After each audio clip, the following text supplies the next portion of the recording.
नमस्कार, उत्तराखंड दिन भर में आप सभी का स्वागत है। मैं हूं मनीषा रावत। सबसे पहले नजर डाल लेते हैं आज की हेडलाइंस पर। केदारनाथ धाम कपाट खुलने की प्रक्रिया हुई शुरू। बाबा केदार की उत्सव डोली शीतकालीन पूजा स्थल से धाम के लिए हुई रवाना। 6 मई को खुलेंगे केदारनाथ धाम के कपाट। अक्षय तृतीया के मौके पर कल खुलेंगे गंगोत्री और यमुनोत्री धाम के कपाट। कपाट खुलने से पहले मां गंगा की उत्सव डोली मुखवा से गंगोत्री धाम के लिए हुई रवाना। चारधाम यात्रा के लिए सरकार ने की तैयारियां पूरी। मुख्यमंत्री ने कहा कि यात्रा के दौरान नहीं होगा श्रद्धालुओं का कोविड टेस्ट और रजिस्ट्रेशन। वनाग्नि की घटनाओं से निपटने के लिए शासन में हुआ मंथन शुरू। अब बढ़ती वनाग्नि की घटनाओं को रोकने के लिए सरकार बनाएगी नई योजना। जोशीमठ के सीमांत गांव लाता के ग्रामीणों ने सड़क की मांग को लेकर ढोल नगाड़ों के साथ किया प्रदर्शन। 6 साल से रोड न बनने पर दिया आमरण अनशन की चेतावनी। अब नजर डाल लेते हैं आज की प्रमुख खबरों पर। केदारनाथ धाम के कपाट खुलने की प्रक्रिया शुरू हो गई है। इस प्रक्रिया के तहत आज भगवान केदारनाथ की उत्सव डोली केदारनाथ धाम के लिए रवाना हो गई है।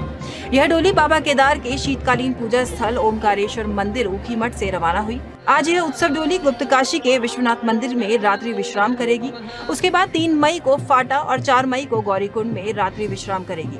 5 मई को सुबह यह उत्सव डोली गौरीकुंड से केदारनाथ धाम के लिए रवाना होगी और शाम को डोली केदारनाथ धाम पहुंच जाएगी। उसके बाद 6 मई को सुबह 6:25 पर पूरे विधि विधान के साथ बाबा केदार के कपाट ग्रीष्मकाल के लिए खोल दिए जाएंगे। उत्सव डोली के केदारनाथ रवाना होते समय स्थानीय लोगों में उत्साह देखने को मिला। आर्मी बैंड के धुन में सभी थिरकते हुए और बाबा केदार के जयकारे लगाते हुए नजर आए। हिमालय में 12 ज्योतिर्लिंगों में एक ज्योतिर्लिंग है केदारनाथ। 6 महीने ऊपर तो दिवाली तक 20 तक का वहाँ पूजा होती है। उसके बाद 6 महीने यहाँ निवास करके ऊखीमठ। उसके बाद महाशिवरात्रि के दिन तय किया जाता है कि किस दिन खोला जाए। उसी के अनुसार कल माने 1 मई 2022 को भैरव पूजा होती है, वो कल संपन्न हुआ।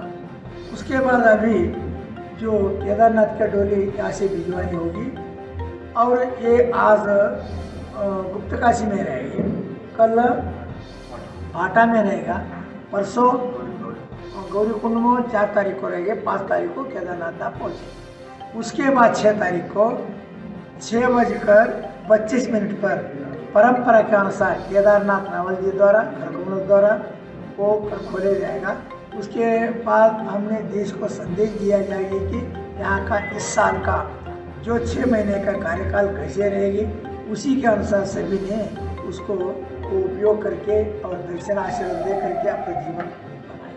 आज हिमालय के लिए भगवान का गमन हो गया है और आज प्रातः काल में भगवान श्री केदारनाथ जी की महाभिषेक पूजा, श्रृंगार और महाभोग आरती के बाद जो है कि केदारनाथ धाम में जाने वाले जो प्रधान पुजारी हैं उनको यहाँ की भोग मूर्ति श्री ओमकारेश्वर मंदिर में स्थित प्रधान पुजारी श्री शिवलिंग पुजारी के द्वारा गंगाधर लिंग को दी गई और वह 4 दिन की पैदल पथ यात्रा के बाद हिमालय पर पहुंचेंगे। आज जो प्रथम पड़ाव होगा काशी विश्वनाथ में होगा, दूसरा पड़ाव भाटा में होगा, तीसरा पड़ाव गौरी माई गौरीकुंड में होगा और चौथा पड़ाव अपने धाम केदारनाथ में बाबा जी रहेंगे। और 6 तारीख को 6:25 पर भगवान केदारनाथ जी का शुभ लग्न के अनुसार हिमालय पर इस वर्ष के लिए यात्रा का प्रारंभ हो जाएगा। वहीं बात करें तो मां गंगा की उत्सव डोली भी गंगोत्री धाम के लिए रवाना हो गई है। मां गंगा की डोली अपने शीतकालीन पूजा स्थल मुखवा से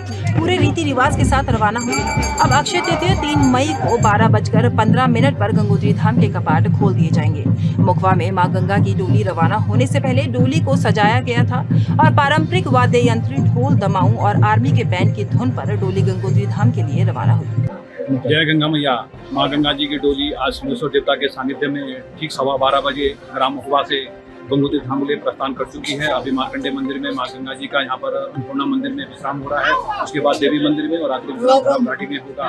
विगत वर्षों आपने देखा होगा कि कोरोना के कारण श्रद्धालु ना के बराबर थे, लेकिन इस बार काफी संख्या में क्षेत्र के लोग और बाहर से भी बहुत लोग आए हुए हैं और माँ गंगा जी को आज एक खुशी के माहौल में बिता कर रहे हैं। 6 माह गंगा जी के यहाँ पर पूजा अर्चना हुई और इस उम्मीद के साथ कि माँ गंगा जी के कपाट जो गंगोत्री में कल जो 11:15 बजे खुलेंगे, उसके बाद जो ये कोरोना का जो साया पूरे देश में चल रहा है उससे मुक्ति मिले और सुख शांति हो और यात्रा बहुत अच्छी चले, लोगों का जो रोजगार ठप हो गया था वो अच्छा चले। इन्हीं शुभकामनाओं के साथ जय गंगा। उत्तराखंड में ऐतिहासिक चारधाम यात्रा के लिए शासन स्तर पर सभी तैयारियां पूरी कर ली गई हैं। अधिक से अधिक संख्या में श्रद्धालु चार धामों के लिए आए, इसलिए कोविड टेस्टिंग रजिस्ट्रेशन की बाध्यता को समाप्त कर दिया गया है। इसकी जानकारी खुद मुख्यमंत्री पुष्कर सिंह धामी ने दी। उन्होंने कहा कि सभी तैयारियां पूरी कर ली गई हैं। यात्रियों को मास्क पहनने और सैनिटाइजर साथ में रखने की सलाह दी गई है, लेकिन यात्रा ऐतिहासिक हो इसलिए कोविड टेस्टिंग और रजिस्ट्रेशन की बाध्यता समाप्त कर दी गई है। वहीं पर्यटन मंत्री सतपाल महाराज ने अधिकारी और कर्मचारियों को निर्देश देते हुए कहा कि अतिथि देवो भव की भावना से कार्य करें, यात्रियों के रहने खाने की व्यवस्था सुनिश्चित की जाए और यात्रियों को किसी भी प्रकार की कोई समस्या ना हो, जिसके लिए सभी को अलर्ट रहने की आवश्यकता है। उसके लिए सभी व्यवस्थाएं जैसे पहले होती थी वैसी हुई हैं। उसमें हम लोगों ने कुछ जो वृष्टि है या हमारी आपदा है वो आती, तो उस समय में हम उसी समय तत्कालिक रूप से भी निर्णय लेंगे। अभी हमने कोई रजिस्ट्रेशन जैसी या कोई RT-PCR जैसी कोई व्यवस्था यहाँ पर नहीं है। उत्तराखंड की चारधाम यात्रा जल्दी ही प्रारंभ होने वाली है। सभी कर्मचारी अधिकारियों से मेरा आग्रह है कि अतिथि देवो भव की भावना से पर्यटकों का सत्कार करें और विशेषकर ये ध्यान रखें कि उनकी रहने की व्यवस्था, शौचालय सभी साफ होने चाहिए। विशेषकर हमें शौचालयों का ध्यान रखना है। यात्री आ रहे हैं और वो यूज़ करेंगे शौचालयों को, तो शौचालयों की साफ सफाई का विशेष हमें ध्यान रखना है। मैंने कुछ औचक दौरे किए हैं जिसमें ये पाया है कि वहाँ काम हो रहा था, शौचालय साफ नहीं थे और कुछ सामान टूटा हुआ था। तो मेरा सभी से आग्रह है कि वो सारी तैयारियाँ पूरी कर लें और निश्चित रूप में कोई उनको मोबाइल फ़ोन से संपर्क करता है तो फ़ोन को उठाएं। अगर वो उठा नहीं पा रहे हैं तो कॉल बैक करें। निश्चित रूप में पर्यटकों की समस्या को सुना जाना चाहिए और उसका समाधान निश्चित रूप में होना चाहिए। उत्तराखंड में बढ़ती वनाग्नि की घटना को देखते हुए मुख्यमंत्री ने सभी जिलों के DM, SSP और वन विभाग के अधिकारियों के साथ बैठक की। मुख्यमंत्री ने वीडियो कॉन्फ्रेंसिंग के जरिए यह समीक्षा बैठक की। इस बैठक में वन मंत्री सुबोध उनियाल भी मौजूद रहे। इस बैठक में बढ़ती वनाग्नि की घटनाओं को रोकने के तरीकों पर चर्चा की गई। साथ ही अधिकारियों को सूचना मिलने पर तुरंत एक्शन लेने के निर्देश भी दिए गए। बैठक के बाद मुख्यमंत्री धामी ने बताया कि इस बैठक में वनाग्नि को लेकर भविष्य की प्लानिंग बनाई गई है, जिससे सभी विभागों में आपसी समन्वय के साथ आग से हुए नुकसान का आकलन भी किया जाए। वहीं वन मंत्री सुबोध उनियाल ने बताया कि प्रदेश में अब वनों और वन्य जीवों को बचाने के लिए योजना तैयार की जा रही है, जिसमें वन पंचायत, युवक मंगल दल, महिला मंगल दल, आपदा मित्रों की मदद भी ली जाएगी। वनाग्नि को लेकर हम लोगों ने आगे की प्लानिंग हो, आगे सभी विभागों में अच्छा समन्वय हो, कोऑर्डिनेशन हो। यहाँ पर इकोलॉजी, इकोनॉमी दोनों बचे। वनाग्नि से जो हुआ नुकसान है उसके बारे में भी आकलन करने को कहा है। साथ ही जो हमारी वन पंचायतें हैं, वन पंचायतों के साथ साथ युवक मंगल दल, महिला मंगल दल और साथ में जो हमारे आपदा मित्र हैं, उन आपदा मित्रों को और उस क्षेत्र के रहने वाले जो हमारे ग्रामीण लोग हैं उन सभी को सम्मिलित करके हमने कहा है कि ऐसी योजना बनाई जाए, दीर्घकालिक योजना और शॉर्ट टर्म और लॉन्ग टर्म दोनों प्रकार की योजनाएं। वाइल्ड लाइफ की भी जो है जिसमें सुरक्षित रहे, जिसमें जो हमारे पशु हैं उनकी भी सुरक्षा हो, वन संपदा भी बची रहे और आने वाले समय में जो हमारे नौले हैं, धारे हैं, गधेरे हैं, स्रोत हैं, उन पर कितना प्रभाव पड़ा है उसका आकलन करने के लिए भी हमने कहा है। लीटर पानी के tank, rain water harvesting tank बनाए जाए। इसके अलावा बीच में जहाँ पे सोर्स उपलब्ध है वहाँ पर भी हम टैंक्स बनाएं ताकि फायर सीजन में उस पानी को और आग को बुझाने में उसका काम किया जा सके। बनस्पत आप हेलीकॉप्टर और पानी को लाने के लिए जो खर्चा होता है उसे बचा जा सके और तत्काल इसकी उपलब्धता रहे।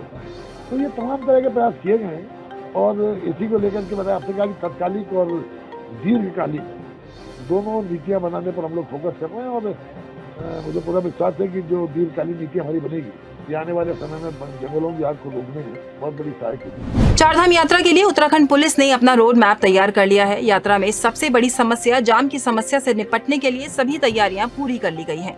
पौड़ी जिला पुलिस ने भी इस चारधाम यात्रा के लिए अपनी कमर कस ली है। इस बार चारधाम यात्रा में मुख्य मार्ग सहित कोटद्वार पौड़ी होते हुए वैकल्पिक मार्ग भी बनाए गए हैं। इन दोनों मार्गों को लेकर SP पौड़ी ने बताया कि यात्रा के लिए पुलिस कर्मियों को तैनात कर दिया गया है, साथ ही सभी को सतर्क रहने के भी निर्देश दे दिए गए हैं। पौड़ी शहर को लेकर हमारा ट्रैफिक प्लान तैयार है। यदि यात्रा यहाँ से गुजरती है तो हमें सड़कों के किनारे खड़े जो वाहन हैं इनको हटाना पड़ेगा और इसमें जो भारी वाहन आते हैं इनकी भी हमें एंट्री का देखना पड़ेगा कि कैसे रेस्ट्रिक्ट कर सकते हैं या उनकी कोई टाइमिंग फिक्स कर सकते हैं, उसके अकॉर्डिंगली। पौड़ी जिले में भूमाफियाओं के हौसले दिनों दिन बुलंद होते जा रहे हैं। इसका एक उदाहरण श्रीनगर के स्वीत गांव में देखने को मिल रहा है, जहां जम्मू कश्मीर में तैनात जवान अमित रावत का परिवार खुद अपनी जमीन को बचाने में लगा हुआ है। जवान अमित रावत की पत्नी और मां ने डीएम पौड़ी से मिलकर सुरक्षा की गुहार लगाई है। लक्ष्मी रावत ने पुलिस पर भी आरोप लगाए हैं कि पुलिस उनका मामला दर्ज नहीं कर रही है। वहीं डीएम पौड़ी ने पीड़ित परिवार को हर संभव मदद का आश्वासन दिया है। में जो है एक परिवार में 4 भाई थे। 4 भाइयों में से 3 भाइयों ने अपना जमीन बेच दिया है। जो चौथे भाई हैं उनका उस जमीन को लेकर आपस में कुछ विवाद है, जो उस जमीन पर अपना कब्जा बताना चाह रहे हैं, बट उनके पास में कोई अभिलेख नहीं है। उसके अभिलेख के अभाव में वहाँ पर पैमाइश करना या उसका नपत करना संभव नहीं हो पा रहा है। हमने दोनों पक्षों के बीच में एसडीएम को भेजकर, तहसीलदार को भेजकर वहाँ पे पैमाइश करने के लिए उनको बता दिया है कि वो एक बार जाँच कर लें। लेकिन जब तक उनका बंटवारा नहीं कर पाएंगे, जब तक उनका सही ढंग से उसको नपत नहीं कर पाएंगे, तब तक कोई निर्णय करना संभव नहीं हो पाएगा। उनको अवगत करा दिया गया है और जहां मौके पर मारपीट हुआ है उसको देखते हुए संबंधित थानाध्यक्ष को उसमें एफआईआर दर्ज करने के लिए निर्देश दिया जा रहा है और साथ में ही उसमें नियमानुसार कार्रवाई की जाएगी। दोनों प्रकरणों को अलग अलग तरीके से निस्तारित किया जाएगा। एक फौजदारी वाद है और एक राजस्व वाद। सर, हमारी ज़मीन है वो भूमाफिया ने कब्जा रखी है। हमारे मतलब प्लॉट को पूरे चारों तरफ से बंद कर रखा है उसने। कोई रास्ता नहीं है कि ज़मीन काट करके उसने अपनी तारबाड़ कर रखी है। फिर हम तो शासन प्रशासन से मदद मांग रहे, लेकिन कोई हमारी मदद नहीं कर रहा। वो हमें तो मारने पीटने के लिए तैयार हो रखा, यहाँ तक कि खुद महिला थाने वाले हमारी रिपोर्ट दर्ज नहीं कर रहे।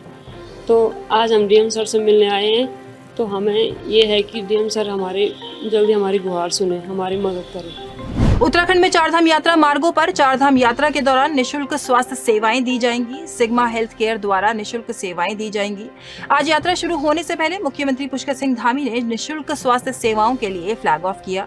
इस मौके पर मुख्यमंत्री पुष्कर सिंह धामी ने कहा कि आगामी 6 माह तक ये निशुल्क सेवाएं दी जाएंगी, जिसमें सिग्मा हेल्थ केयर अपनी महत्वपूर्ण भूमिका निभाने जा रही है। कृषि मंत्री गणेश जोशी ने आज अपनी मसूरी विधानसभा क्षेत्र से संबंध में बिजली विभाग के अधिकारियों के साथ बैठक की। बैठक में मंत्री गणेश जोशी ने सुआखोली बिजली घर और पुरुकुल बिजली घर का निर्माण कार्य तत्काल प्रारंभ करने के निर्देश दिए। इस विषय पर उन्होंने यूपीसीएल के मुख्य अभियंता को निर्देश जारी कर दिए हैं। साथ ही उन्होंने कोठाल गाँव पेयजल योजना के लिए ट्रांसफार्मर लगाने, 3 फेस और बंच केबलिंग के कार्य को भी जल्द शुरू करवाने के निर्देश दिए हैं। चमोली के सीमांत क्षेत्र लाता के ग्रामीणों ने गाँव तक सड़क न बनने पर ढोल नगाड़ों के साथ प्रदर्शन किया।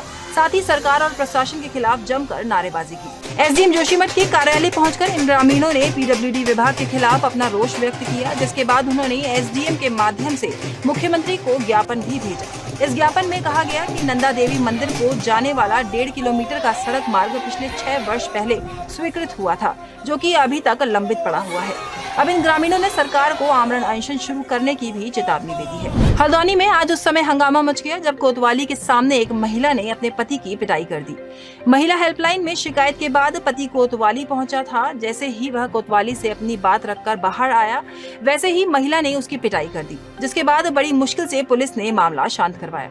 बताया जा रहा है कि 1 साल पहले पीलीभीत निवासी इस व्यक्ति की शादी हल्दूचौड़ निवासी महिला के साथ हुई थी। शादी के बाद से ही पति पत्नी में विवाद हो गया, जिसके चलते पत्नी ने महिला हेल्पलाइन हल्द्वानी में अपनी पति के खिलाफ शिकायत कर दी थी। 2 तारीख को बुलाया था तो मैं आया, तो अंदर जो वो थे कर्मचारी लोग थे, उन्होंने बोला कि जाओ आप, उन्होंने एक लिख दिया, बोले थे अब जो फैसला होगा कोर्ट करेगा।